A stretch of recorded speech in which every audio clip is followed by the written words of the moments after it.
আজ আমি উপদেশের এই শিরোনামের দ্বারা আপনাদের চিন্তা করার মতো কিছু ভাগ করতে চাই। ঈশ্বরের সত্য লোক কারা?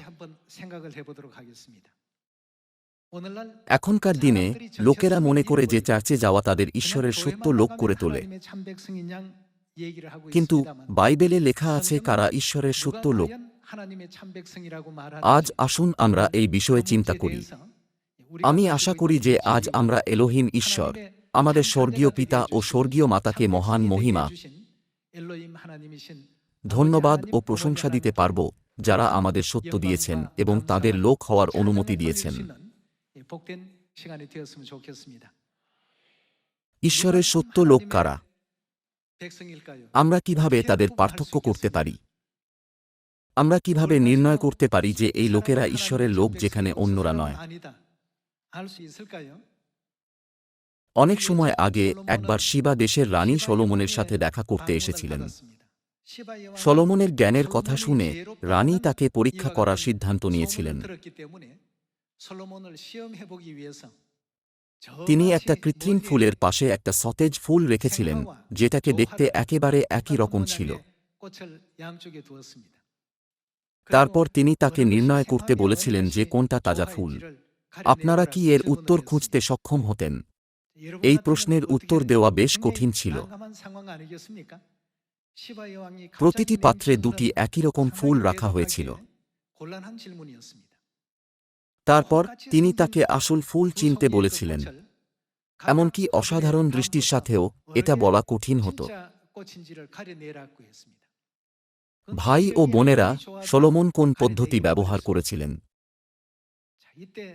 তিনি সেগুলির দিকে দেখে সাধারণভাবে অনুমান করেননি। তার বদলে তিনি সবথেকে বৈজ্ঞানিক ও যুক্তিপূর্ণ পদ্ধতি বেছেছিলেন। তিনি দাসদের কিছু মৌমাছি এবং প্রজাপতি ধরে আনতে আজ্ঞা দিয়েছিলেন। দাসেরা মৌমাছি এবং প্রজাপতি সংগ্রহ করেছিল। তারপর তিনি মৌমাছি এবং প্রজাপতিদের সেখানে রেখেছিলেন যেখানে ফুল ছিল। আপনাদের কি মনে হয় মৌমাছি এবং প্রজাপতিরা কোথায় একত্র হবে?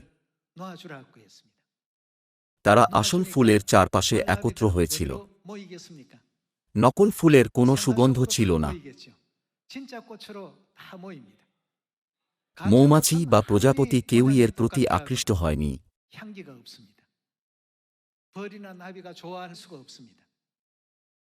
দূরে তার সিংহাসনে বসে থাকা সলোমন এটা দেখেছিলেন এবং নির্ণয় করেছিলেন সেটা আসল ফুল আর এটা নকল।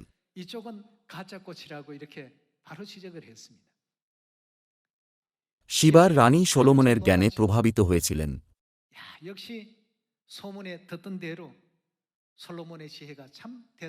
তিনি একটা কঠিন সমস্যা নিয়ে এসেছিলেন, তবুও তিনি সহজেই এটা সমাধান করেছিলেন। আজ ঈশ্বরের সন্তানরা, যারা হল আত্মিক সলোমন, এখানে একত্র হয়েছে। এখানে আপনারা সবাই হলেন সলোমন। আপনারা কি ঈশ্বরের সত্য লোক এবং মিথ্যা লোকেদের মধ্যে পার্থক্য করতে পারেন? আপনারা কি সলোমনের মতো জ্ঞানের সাথে উত্তর বুঝতে সক্ষম হবেন?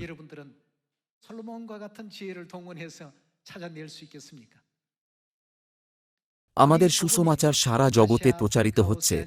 এশিয়া, আফ্রিকা, ওশিয়ানিয়া, ইউরোপ, উত্তর আমেরিকা এবং দক্ষিণ আমেরিকা। কিন্তু আমাদের মনে রাখা উচিত যে ঈশ্বর তাঁর লোকেদের উদ্ধারের প্রতিজ্ঞা করেছেন, অন্ধকারের সন্তানদের নয়। তাহলে আমাদের কি জানা উচিত নয় যে আমরা ঈশ্বরের লোক কিনা? আপনারা কিভাবে মিথ্যা লোকেদের থেকে সত্য লোকেদের পার্থক্য করবেন?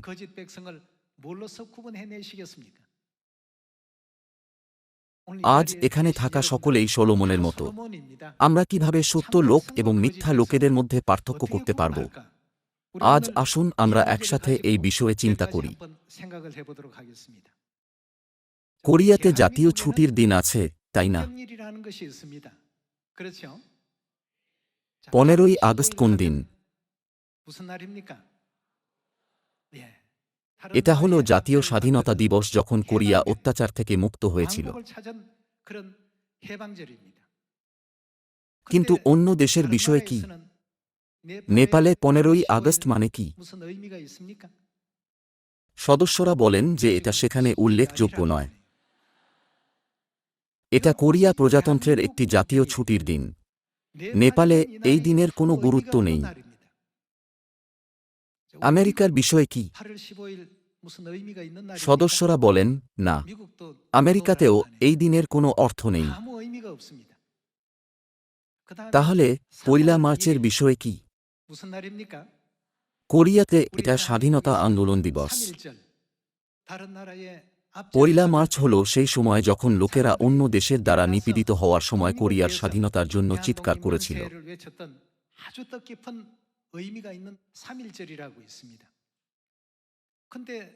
কিন্তু পেরুতে 1লা মার্চের কি কোনো বিশেষ অর্থ আছে? সদস্যরা বলেন, না, 1লা মার্চ শুধুমাত্র কোরিয়ার লোকেদের জন্য গুরুত্বপূর্ণ। অন্য দেশে এটা একটা সাধারণ দিন। ভাই ও বোনেরা, আপনারা কি উত্তরের কাছে যাচ্ছেন? আসুন আমরা আরও একটা বিষয় বিবেচনা করি। 4ঠা জুলাই কোরিয়ার একটি সাধারণ দিন। কিন্তু আমেরিকায় 4ঠা জুলাই হল খুবই গুরুত্বপূর্ণ দিন, তাই না? এটা হল স্বাধীনতা দিবস। একমাত্র দেশ যেখানে 4ঠা জুলাই তাৎপর্যপূর্ণ সেটা হল আমেরিকা। অন্যান্য দেশে এই দিন খুব বেশি অর্থ বহন করে না। একইভাবে ঈশ্বরের রাজ্যে এমন দিন আছে যা ঈশ্বরের লোকেদের জন্য গুরুত্বপূর্ণ। এই বিষয়ে আমাদের নাগরিকতার বিষয়ে বাইবেল কি বলে? আসুন ফিলিপিয়র পুস্তক 3 অধ্যায়ে যাই এবং সত্য লোক ও মিথ্যা লোকেদের মধ্যে পার্থক্য করি।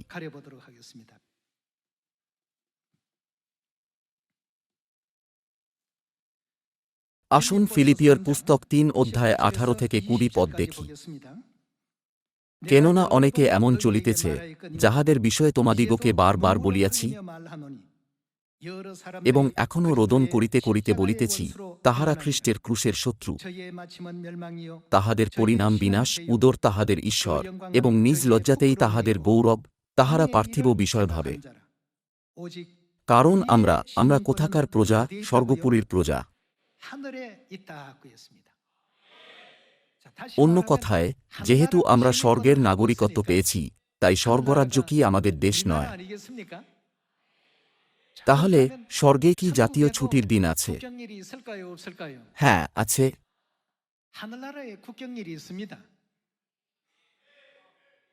সেখানে কি কোনো জাতীয় ছুটির দিন আছে যা সৃষ্টিকর্তার শক্তিকে স্মরণ করে?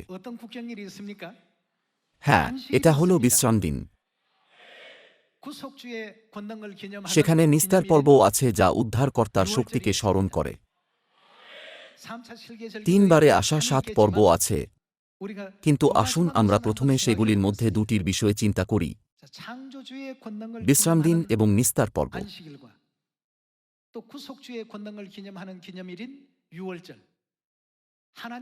স্বর্গীয় নাগরিকদের জন্য এই দিনগুলি অত্যন্ত গুরুত্বপূর্ণ, তাই না?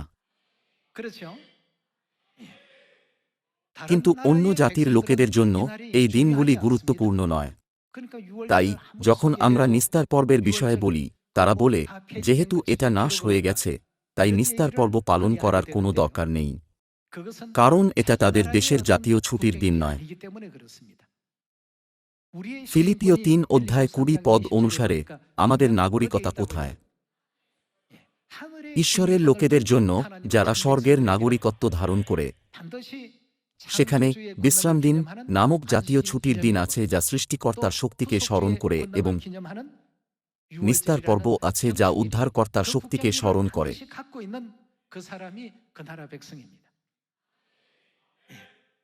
বিদেশ থেকে অনেক সদস্যরা এখন এখানে এসেছেন। যদি 4ঠা জুলাই আপনাদের জন্য জাতীয় ছুটির দিন হয়, দয়া করে আপনার হাত তুলুন। এই সদস্যরা কোথা থেকে এসেছেন? হ্যাঁ, তারা আমেরিকা থেকে এসেছেন। এখন যারা 15ই আগস্টকে জাতীয় ছুটির দিন বলে বিবেচনা করেন, দয়া করে আপনার হাত তুলুন। আপনারা কি এখনই তাদের জাতীয়তা বলতে পারবেন না? আগের দলটির কাছে কি আমেরিকান নাগরিকত্ব এবং পরের দলটির কাছে কি কোরিয়ান নাগরিকত্ব নেই? তাহলে সেই ব্যক্তি কারা যাদের স্বর্গীয় নাগরিকত্ব আছে? যারা জাতীয় ছুটির দিন হিসাবে সৃষ্টিকর্তার শক্তিকে স্মরণ করার জন্য বিশ্রাম দিন পালন করে এবং উদ্ধারকর্তার শক্তিকে স্মরণ করার জন্য নিস্তার পর্ব পালন করে, তাদের নাগরিকতা হল স্বর্গের। তাদের বিষয় কি যারা এই দিনগুলি পালন করে না? তারা স্বর্গীয় লোক নয়। এটাই হল মানদণ্ড যা যীশু সত্য লোক এবং মিথ্যা লোকেদের মধ্যে পার্থক্য করার জন্য ব্যবহার করেছিলেন। যেভাবে রাজা সলোমন একটা আসল ফুলকে চেনার জন্য মৌমাছি এবং প্রজাপতি ব্যবহার করেছিলেন, সেভাবে সত্য লোকেদের থেকে মিথ্যা লোকেদের আলাদা করার জন্য ঈশ্বর একটা চমৎকার পদ্ধতি ব্যবহার করেছেন। তিনি মিথ্যা লোকেদের বলবেন, আমি কখনো তোমাদের জানি না, আমার কাছ থেকে দূর হও। আসুন মথি ৭ অধ্যায়ে যাই। আসুন আমরা মথির পুস্তক ৭ অধ্যায়ে ২১ পদ দেখি। ৭ অধ্যায় ২১ পদে যীশু বলেছেন, যাহারা আমাকে হে প্রভু বলে, তাহারা সকলেই যে স্বর্গরাজ্যে প্রবেশ করিতে পাইবে এমন নয়, কিন্তু যে ব্যক্তি আমার স্বর্গস্থ পিতার ইচ্ছা পালন করে সেই পাইবে। যদি আমরা ঈশ্বরকে বিশ্বাস করা সত্ত্বেও স্বর্গরাজ্যে প্রবেশ করতে না পারি, তাহলে আমাদের বিশ্বাস ব্যর্থ হবে। ঈশ্বরকে বিশ্বাস করেও স্বর্গে প্রবেশ করতে না পারলে কতই না দুঃখের হবে। এইভাবে আজ যখন আমরা এটা যাচাই করে দেখি, আমাদের অবশ্যই বোঝা উচিত যে ঈশ্বরের ব্যবস্থা একজন ব্যক্তির স্বর্গ বা নরকের ভাগ্য নির্ধারণ করে। এই অনুভবের সাথে আসুন আমরা উপযুক্তভাবে বিশ্বাসের পথ অনুসরণ করি। আসুন ২২ পদ থেকে পড়তে থাকি। সেই দিন অনেকে আমাকে বলিবে, হে প্রভু, আপনার নামেই আমরা কি ভাববাণী বলি নাই? আপনার নামেই কি ভূত ছাড়াই নাই? আপনার নামেই কি অনেক পরাক্রম কার্য করি নাই? তখন আমি তাহাদিগকে স্পষ্টই বলিব, আমি কখনো তোমাদিগকে জানি নাই। হে যীশু কাদের তাঁর কাছ থেকে দূরে যেতে বলেছিলেন? অধর্মাচারীরা, তারা হল সেই লোকেরা যারা ব্যবস্থা লঙ্ঘন করে, আমার নিকট হইতে দূর হও। যীশু স্বর্গে বাস করেন। অতএব যখন আমরা তাঁকে বলতে দেখি, আমার নিকট হইতে দূর হও, আমরা অনুভব করতে পারি যে যারা ব্যবস্থা লঙ্ঘন করে তারা নরকে শেষ হয়ে যাবে। মথির সুসমাচার ৭ অধ্যায়ে আমাদের স্মরণ করানো হয়েছে যে এরকম লোকেরা নরকে যাবে। তাহলে যারা ব্যবস্থা লঙ্ঘন করে তারা যদি নরকে যায়, যারা ঈশ্বরের ব্যবস্থা পালন করে তারা কোথায় যাবে? যখন আমরা এই বিষয়গুলি বিবেচনা করি, আমাদের কখনোই ঈশ্বরের ব্যবস্থা অবহেলা করা উচিত নয়। যীশু অসংখ্য লোকেদের মধ্যে থেকে তাঁর লোকেদের আলাদা করবেন। যেভাবে রাজা সলোমন সত্য ফুলকে আলাদা করার জন্য মৌমাছি এবং প্রজাপতি ব্যবহার করেছিলেন, সেভাবে ঈশ্বর ব্যবস্থা দ্বারা সত্য লোকেদের আলাদা করবেন।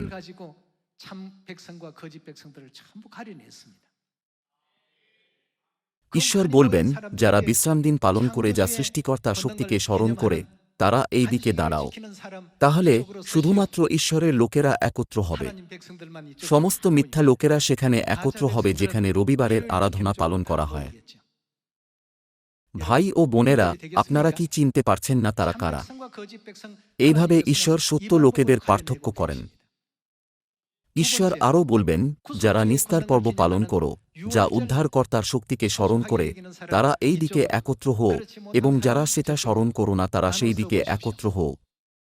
শুধুমাত্র ঈশ্বরের লোকেরা একত্র হবে। এইভাবে যারা ব্যবস্থা লঙ্ঘন করে তাদের সাথে ঈশ্বর কি করবেন? তিনি তাদের তাড়িয়ে দেবেন। ভাই ও বোনেরা, মিখা ৪ অধ্যায় অনুসারে শেষ দিনে সিওনে কে আসবেন? খ্রিস্ট আনসাংহোম এই পৃথিবীতে এসেছিলেন এবং তাঁর সন্তানদের স্বর্গীয় জাতীয় ছুটির দিনের বিষয়ে শিক্ষা দিয়েছিলেন। আমরা কি সেগুলির বিষয়ে জানতাম? আমরা সেগুলির বিষয়ে জানতাম না। কে স্বর্গীয় জাতীয় ছুটির দিনগুলি জানেন? শুধুমাত্র ঈশ্বর সেগুলি জানেন। পিতা ঈশ্বর এবং মাতা ঈশ্বর আমাদের বিশ্রাম দিন এবং নিস্তার পর্ব দিয়েছেন। এইভাবে এই বিশ্রাম দিন আমাদের জন্য মূল্যবান। জগতে বিশ্রাম দিন কোন দিন? এটা শুধু একটা সাধারণ দিন। কিন্তু আমাদের জন্য এটা কোন ধরনের দিন? ঈশ্বর এই দিনটিকে পবিত্র করেছেন। আমাদের বোঝা উচিত যে কাদের জন্য এই দিন প্রযোজ্য। এই দিন শুধুমাত্র ঈশ্বরের লোকেদের জন্য প্রযোজ্য। যারা ঈশ্বরের লোক নয়, তাদের জন্য এটা শুধুই একটা সাধারণ দিন। এই দিনের দ্বারা ঈশ্বর তাঁর সত্য লোকেদের তাদের থেকে আলাদা করেন, যারা তাঁর লোক নয়। কে আমাদের কাছে নতুন নিয়ম, নিস্তার পর্ব এবং বিশ্রাম দিন প্রকট করেছেন? কে আমাদের 3 বারে আসা 7 পর্বের বিষয়ে শিক্ষা দিয়েছেন? কে আমাদের সিয়নে ফিরে আসার অনুমতি দিয়েছেন, যেখানে আমরা ঈশ্বরকে মহিমা ও প্রশংসা দিতে পারি এবং স্বর্গীয় নাগরিক হিসাবে স্বীকৃত হতে পারি? কে আমাদের জন্য অনন্ত স্বর্গরাজ্যে ফিরে যাওয়ার পথ খুলে দিয়েছেন?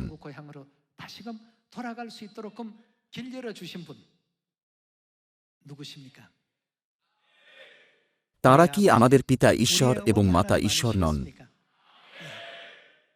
এইভাবে আজ আমাদের জন্য সত্যিই আনন্দের দিন। আমাদের বিশ্বাস করা উচিত যে এই সমস্ত পর্ব এবং তাঁর নিয়ম এই সত্য নিশ্চিত করে যে আমরা হলাম অনন্ত স্বর্গরাজ্যের লোক।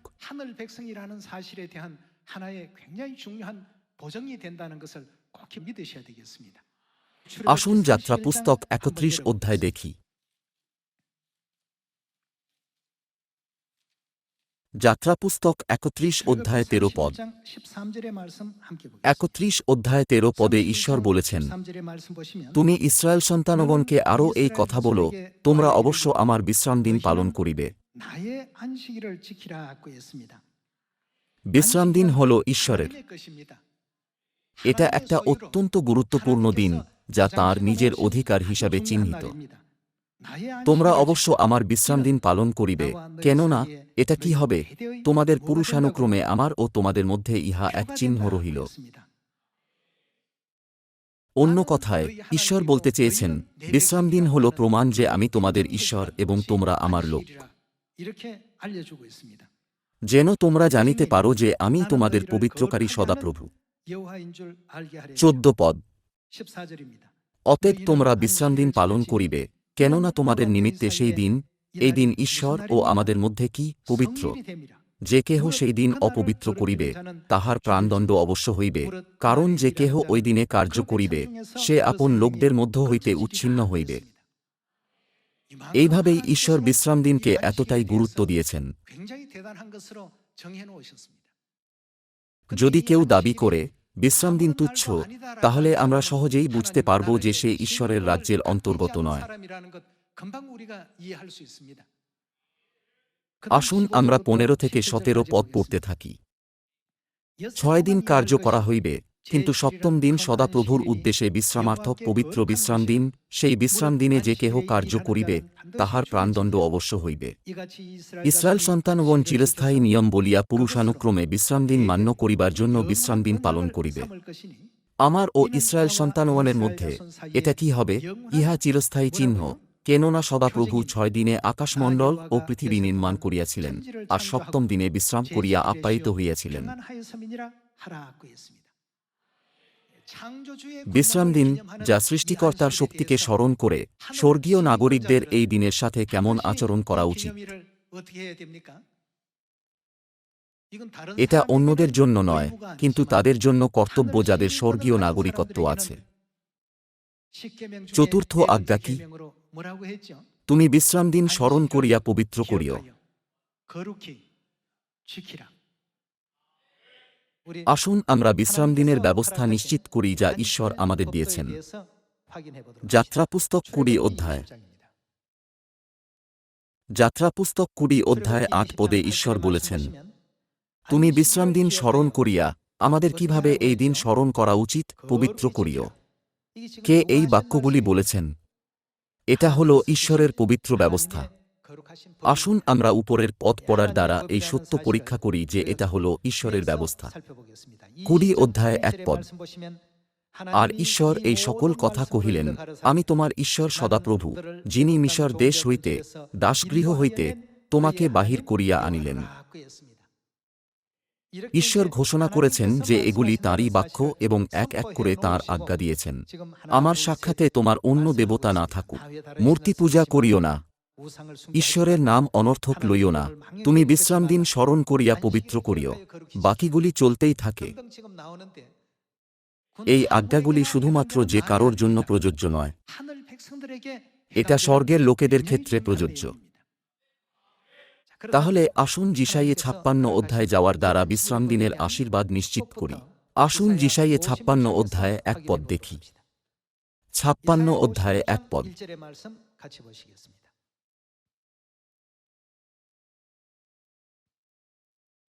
সদাপ্রভু এই কথা কহেন, তোমরা ন্যায়বিচার রক্ষা করো, ধার্মিকতার অনুষ্ঠান করো, কেননা আমার পরিত্রাণ আগত প্রায় এবং আমার ধার্মিকতার প্রকাশ সন্নিকট।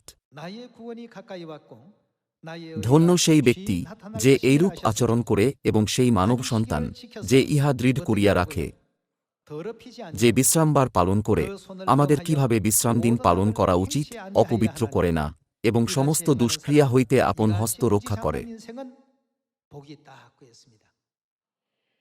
গীতসংহিতা 133 অধ্যায় অনুসারে ঈশ্বর আমাদের কি আশীর্বাদ দিয়েছেন? ঈশ্বর আমাদের অনন্ত জীবনের আশীর্বাদ দান করেছেন। অবশেষে বিশ্রামদিন পালন করা হল অনন্ত জীবনের কাছে আসা। ধন্য সেই ব্যক্তি যে এইরূপ আচরণ করে এবং সেই মানব সন্তান যে ইহা দৃঢ় করিয়া রাখে, যে বিশ্রামবার পালন করে, অপবিত্র করে না এবং সমস্ত দুষ্ক্রিয়া হইতে আপন হস্ত রক্ষা করে। এইভাবে ঈশ্বর তাঁর ইচ্ছা ঘোষণা করেছিলেন। আসুন 4 পদ দেখি। কেননা সদাপ্রভু এই কথা কহেন যে এটা হল ঈশ্বরের বাক্য, যে নপুংসক আমার বিশ্রামবার পালন করে, আমার সন্তোষকর বিষয় মনোনীত করে ও আমার নিয়ম দৃঢ় করিয়া রাখে। ঈশ্বর এই অভিব্যক্তি ব্যবহার করেছেন। সেই জন্যই আজ আমরা যে বিশ্রামদিন পালন করি সেটা এত মূল্যবান। যে কারণে এই আরাধনা আমাদের জন্য এত মূল্যবান সেটা হল আমরা কারা। আমরা ঈশ্বরের লোক, যাদের স্বর্গীয় নাগরিকতা আছে। সেই জন্যই এই বিশ্রামদিন আমাদের কাছে মূল্যবান। নিস্তার পর্বের ক্ষেত্রেও একই কথা প্রযোজ্য। নিস্তার পর্ব হল সেই দিন যা উদ্ধারকর্তার শক্তিকে স্মরণ করে। ঈশ্বর কি আমাদের পরবর্তী প্রজন্মের জন্য এটা পালন করার আজ্ঞা দেননি? আসুন যাত্রাপুস্তক 12 অধ্যায়ে যাই।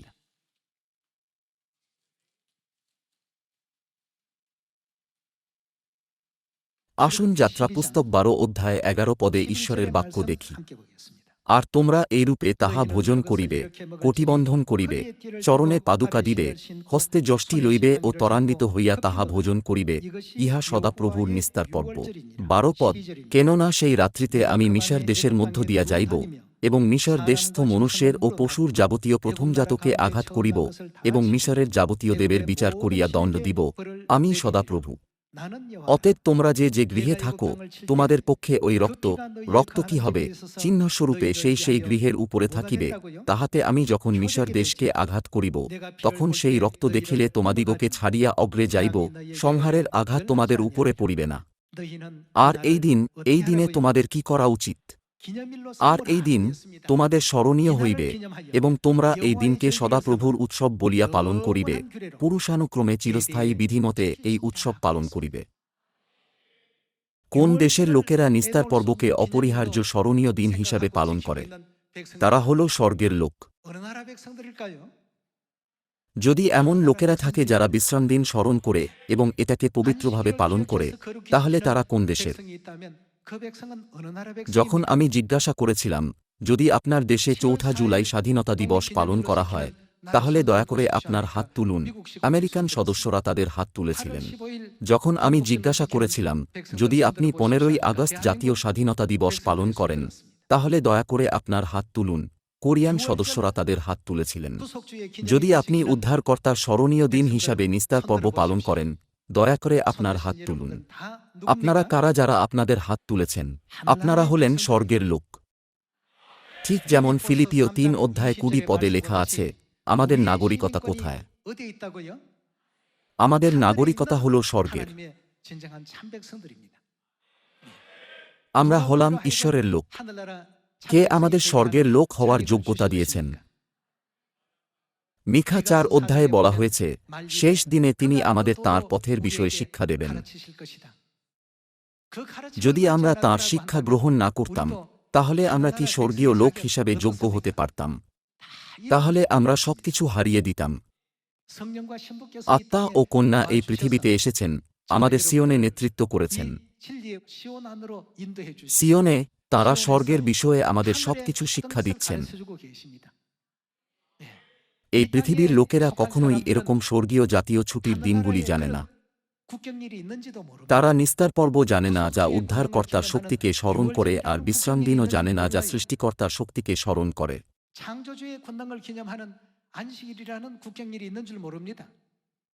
তাই তারা কিভাবে ঈশ্বরের অন্যান্য পর্বের বিষয়ে জানতে পারে?